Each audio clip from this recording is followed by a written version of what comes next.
کبھی آپ نے سوچا ہے کہ ہماری زمین جس پر ہم رہتے ہیں، اپنے رہنے کے لیے گھر بناتے ہیں، یہ زمین اپنے اندر کیا رکھتی ہے؟ اگر زمین کو کھودا جائے تو ہم کتنی گہرائی میں جا سکتے ہیں اور اس گہرائی میں ہمیں کیا ملے گا؟ زمین کے نیچے غلاف ہجری کیا ہے؟ اور آج تک تمام تر ٹیکنالوجی ہونے کے باوجود سائنسدان اور ماہرین زمین میں 6 میل سے زیادہ گہرائی میں کھدائی کیوں نہیں کر سکے؟ اب تک کی معلومات گہرائی سے بھی زیادہ گہرا ہے۔ دوستو، زمین کی گہرائی کو جانچنے کے لیے اس گڑھے کی کھدائی سن 1970 میں سوویت یونین کے دور میں شروع کی گئی تھی، اور اس کھدائی سے اب تک 3 اہم دریافتیں کی جا چکی ہیں۔ چلیے آپ کو بتاتے ہیں کہ وہ دریافتیں ہیں کیا۔ خواتین و حضرات، جب روس میں واقع اس گڑھے کی کھدائی شروع ہوئی تو سائنسدانوں کا پہلے خیال تھا کہ زمین کی تہہ میں بلند درجہ حرارت کے باعث سخت مادے مائع حالت میں موجود ہیں، اور انہی میں سے ایک تہہ بسالٹ کی ہے۔ تاہم اس کھدائی میں ماہرین کو بسالٹ نہیں ملا۔ زمین کے اندر موجود پتھریلی تہہ میں بسالٹ نامی تہہ موجود ہی نہیں تھی۔ یہ تو نہیں کہا جا سکتا کہ اس تہہ کا شاید کوئی وجود ہی نہیں تھا۔ ممکن ہے کہ یہ تہہ مزید گہرائی میں واقع ہو جہاں ابھی تک انسان نہیں پہنچ سکا ہے، اور عموماً پانی زمین کے اندر اوپر کی تہہ پہ ہی ہوتا ہے اور تھوڑی سی کھدائی کے بعد نکل آتا ہے، جس کا ثبوت جا بجا کھدے ہوئے کنویں اور دیہی علاقوں میں نصب ہینڈ پمپس ہیں جو زمین سے پانی نکال کر زمین کے اوپر آباد افراد کی ضروریات کو پورا کرتے ہیں۔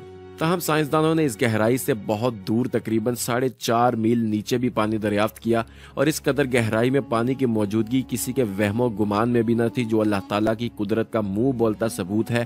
اور سب سے زیادہ حیرت انگیز دریافت جو اس کھدائی کے درمیان ہوئی وہ یہ تھی کہ اس کھدائی کے عمل کے دوران زمین کے اندر اتھاہ گہرائی میں فوسلز کی شکل میں زندگی کی موجودگی تھی۔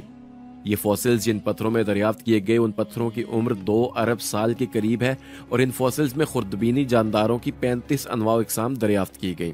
اب دوستو، سوال یہ ذہن میں اٹھتا ہے کہ آخر کار جدید ترین ٹیکنالوجی کے ہوتے ہوئے بھی سائنسدان اور ماہرین صرف 6 یا 7 میل گہرائی میں ہی کیوں جا سکے، اور اس کے بعد کھدائی کیوں روک دی گئی؟ دوستو، انسانی عقل کو دنگ کر دینے والے انکشافات پر مبنی اس کھدائی کو سن 1994 میں کئی وجوہات کے باعث روک دیا گیا۔ پہلی وجہ تو زمین کی تہہ کا ناقابل برداشت درجہ حرارت تھا جو 180 ڈگری سینٹی گریڈ پر تھا۔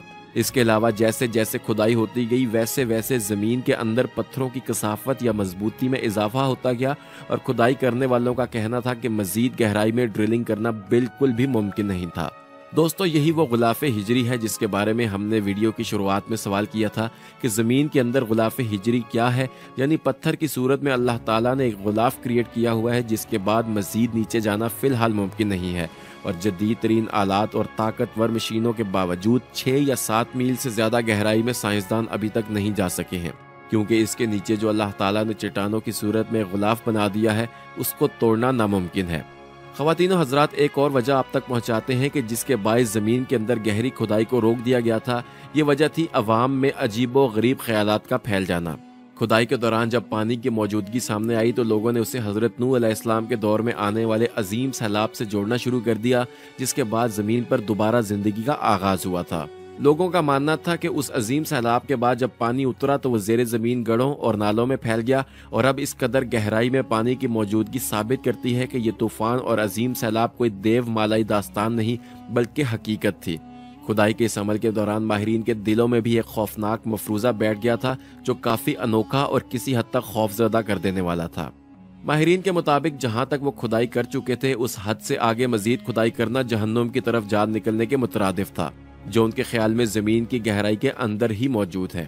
کھدائی کرنے والے روسی ماہرین نے یہ دعویٰ بھی کیا کہ جب وہ کھدائی کرتے ہوئے زمین کی گہرائی میں 7 میل کی طرف بڑھ رہے تھے تو انہیں بعض اوقات نامانوس سی چیخیں بھی سنائی دیتی تھیں، اور ان کے مطابق یہ چیخیں تکلیف میں مبتلا ان روحوں کی تھیں جو جہنم میں جل رہی تھیں، کیونکہ اس کے بعد نیچے آگ ہی آگ تھی۔ اور آخر میں آپ کو سب سے زیادہ خوفناک بات سے آگاہ کرتے چلیں، یہ کھدائی جہاں پر ختم ہوئی وہ مقام زمین کے مرکز کا صرف 0.002% حصہ ہے، یعنی زمین کی لامتناہی گہرائی ابھی مزید کئی عظیم دریافتوں کی منتظر ہے۔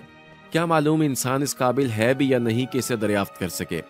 خواتین و حضرات، تحت الثری یعنی زمین کی تہہ کیا ہے اور اس کے بارے میں اسلامی عقائد کیا ہیں وہ آپ تک پہنچاتے ہیں۔